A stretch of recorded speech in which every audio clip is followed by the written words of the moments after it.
I used to believe that marriage was about patience, that if you loved someone enough, you could endure their flaws, overlook their mistakes, and build a life on the pieces that still fit.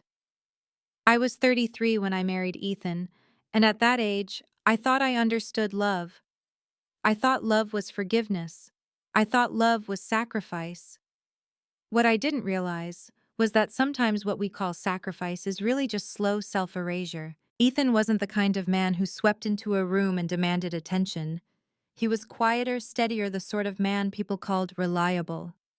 That was what drew me in at first. I had dated men who sparkled, but never stayed men who loved the chase more than the woman at the end of it. Ethan was different. He wanted to know about my childhood, about the books I read, about my dream of becoming a teacher, even though it paid far less than the corporate jobs my friends chased. He listened when I spoke, and he made me feel seen, at least in the beginning. Our first years together were warm in a way I had never known. We rented a small apartment, secondhand furniture and mismatched mugs, and I thought it was perfect. We'd cook dinner side by side, him humming off key while I stirred sauce, and I believed those moments were the marrow of life. I believed we were building something real. But marriage has a way of revealing truths time can no longer hide. Slowly, cracks began to form in places I didn't expect. Ethan started drinking more, not in wild binges at first, but in subtle ways. A beer while making dinner, a whiskey before bed, then two, then three. I told myself it was stress, that his job was demanding, that everyone had their vices. I made excuses because that's what wives do when they believe love is about holding everything together. The first time his drinking turned cruel was a night I'll never forget. We were at a family barbecue, laughter carrying through the air, children running barefoot in the grass. Someone asked us when we planned to start a family, and before I could answer, Ethan chuckled and said loudly, "With my luck, our kids would probably get her stubborn streak.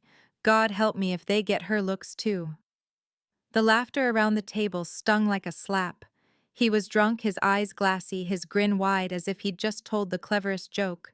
I forced a smile, but inside something cracked. That was the night I realized his humor had sharp edges, and I was always the punchline. As the months passed, the comments grew sharper, the drinking heavier. He'd stagger in late, smelling of liquor, muttering about long days. Sometimes he'd collapse on the couch. Other times he'd crawl into bed and mumble things he'd never dare say sober. It was in those slurred whispers that the truth began to bleed out. Words about regret. Words about how I wasn't the woman he wanted, how I had trapped him, how he deserved better. The night that changed everything began like any other, him stumbling through the door, me already bracing myself. He poured another drink, though he didn't need one, and sat slumped in his chair. I tried to talk to him, to reach whatever part of him was still sober enough to listen, but he waved me off, muttering into his glass. And then he said it, his voice low, almost casual, but sharp enough to cut me open. "You know, I was never really attracted to you, not from the start." The words hung in the air, heavy and cruel. For a moment I couldn't breathe. It felt like the ground had opened beneath me, the life I thought I had built, collapsing into ash. He didn't even look at me when he said it. He just kept drinking, as if confessing the deepest betrayal of our marriage was nothing more than a passing thought. I didn't scream. I didn't cry.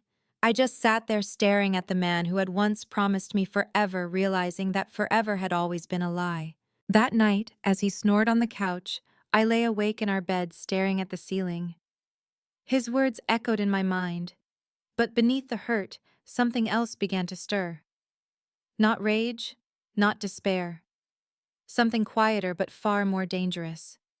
Resolve. Because if he thought I was too weak to leave, too broken to fight back, then he didn't know me at all. The morning after his cruel confession, I moved through the house like a ghost. Ethan nursed a hangover in the kitchen, groaning as he poured himself coffee, acting as though the night before had been nothing more than a blur. He didn't even notice the way my eyes followed him, the way I studied every line of his face, as if trying to memorize the man I had once loved before he became a stranger. I wanted him to acknowledge it, to see if he even remembered what he said, but when I asked if he recalled our conversation, he frowned, rubbed his temples, and muttered, "I was drunk. I don't know what I said." Don't take everything so seriously. That was his excuse for everything now he was drunk. He didn't mean it. It wasn't real. But alcohol doesn't create truth out of thin air. It loosens the tongue and lets the hidden rot spill out. I knew in that moment that he had been holding those words inside for years. The weeks that followed were a blur of rehearsed normalcy. I went to work, taught my classes, smiled at colleagues, but inside I was unraveling. Every time Ethan looked at me, I heard his words.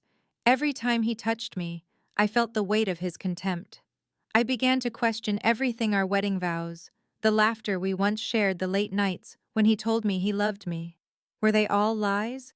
Or had he simply grown to despise me once he realized I wasn't the fantasy he wanted me to be? One evening, after another long day of walking on eggshells, I visited my mother.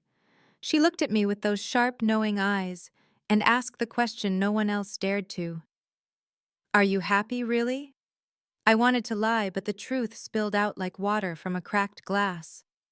She listened quietly, her hand covering mine, and when I finished, she said softly, "Then you already know what you need to do." But leaving wasn't simple. Our lives were tangled: finances, families, the house we bought together. And despite his cruelty, some part of me still clung to the woman who had once believed in him, in us.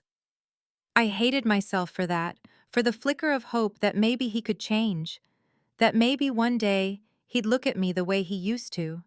But each night, he came home smelling of liquor. Each careless insult, each broken promise chipped away at that hope until all that was left was a brittle shell. The breaking point came at another family gathering. His sister had just announced her engagement, and the room was full of celebration.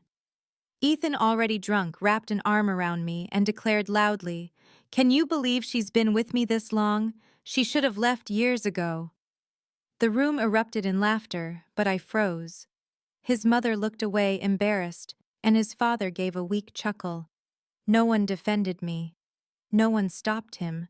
In their eyes, it was just another joke, another drunk comment from Ethan. But for me, it was the moment I realized I wasn't just invisible to him, I was invisible to all of them. That night when we got home, I packed a bag. He stumbled through the door asking where I was going, and for the first time in years, I looked him in the eye without fear. "I'm leaving," I said. "I won't let you destroy me anymore."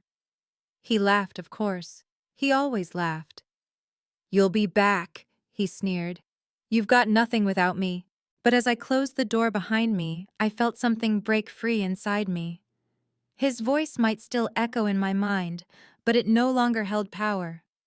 For the first time in years, I belonged to myself. I stayed with my mother for a while, and every day that passed, I felt a little stronger. I started therapy, poured myself into my work, and rediscovered pieces of myself I thought I had lost forever. But I wasn't done. His betrayal had carved scars too deep for me to simply walk away. He thought I would crumble without him, that I was too weak to stand alone. He was wrong. Because sometimes the sweetest revenge isn't screaming or fighting or even hating. Sometimes it's silence. Sometimes it's thriving so loudly that your absence becomes the loudest sound in their life. And I intended to make sure Ethan heard it. I threw myself into rebuilding a life that was truly mine. It was terrifying at first, waking up alone in my childhood bedroom, staring at the faded wallpaper I had outgrown long ago, wondering if I had made a mistake. But each morning the weight on my chest felt a little lighter, and each night I found myself breathing a little easier. At school, my students became my anchor. They had no idea what I was going through, and maybe that was why their laughter, their curiosity, their eagerness to learn became the balm I didn't know I needed. They reminded me that I still had value, that I could still light up a room even if one man had tried to convince me otherwise. I stayed late planning lessons, volunteered to coach after-school programs, and for the first time in years, I felt like I was pouring my energy into something that gave back rather than drained me. But even as I was healing, Ethan kept trying to reel me back. He sent texts filled with mockery at first. "How's it feel to crawl back to mommy?" followed by apologies when I didn't respond. "I didn't mean it. I miss you." It was the same cycle I had lived through for years, a pendulum swinging between cruelty and false remorse. I ignored every message. Silence was harder than lashing out, but it was also more powerful. My lack of reaction left him shouting into a void. I thought I was free until one night when I came home from work and found him sitting in his car across the street from my mother's house. My heart pounded as I walked past him, my keys gripped like a weapon, but he didn't move toward me. He just stared, his face pale and tired, before finally driving away. That was when I realized he wasn't angry anymore. He was unraveling, and for the first time I didn't feel fear. I felt pity. Around that time, I discovered something that shifted everything. My cousin who worked in finance mentioned in passing that Ethan had been bragging about investments he never actually made. Curious, I started digging. With a little help from her, I learned that he had drained his savings and racked up debts gambling on get-rich-quick schemes. He was drowning financially, and the house he had fought to keep was already months behind on payments. The irony wasn't lost on me. He had told me I had nothing without him, yet he was the one teetering on the edge of ruin while I was slowly piecing myself back together. Karma, it seemed, didn't need my help, but part of me wanted him to feel the sting of humiliation as sharply as I had. I wanted him to know what it was like to be laughed at, to be diminished, to be treated like a burden. So when a journalist covering stories of financial fraud reached out to my cousin for contacts, I made sure Ethan's name slipped into the conversation. I didn't embellish anything. I didn't have to. His mess was loud enough on its own. The article that followed painted him as reckless and arrogant a man who had squandered opportunities and betrayed trust. His employers cut ties, his friends distanced themselves, and suddenly the man who had once mocked me for being weak was the subject of whispers and pity. I read the article once, then folded it away. I didn't need to gloat. The universe had done the work for me. Meanwhile, I thrived. I earned a promotion at school, bought myself a small apartment near the river, and filled it with things that felt like me, plants that leaned toward the light shelves lined with books, walls painted in colors I loved. For the first time, my home was mine.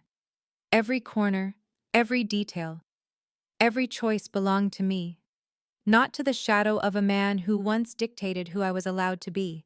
Months turned into a year, and one afternoon as I walked through the market with my mother, I saw Ethan. He was thinner, his shoulders hunched, his clothes hanging like they belonged to someone else.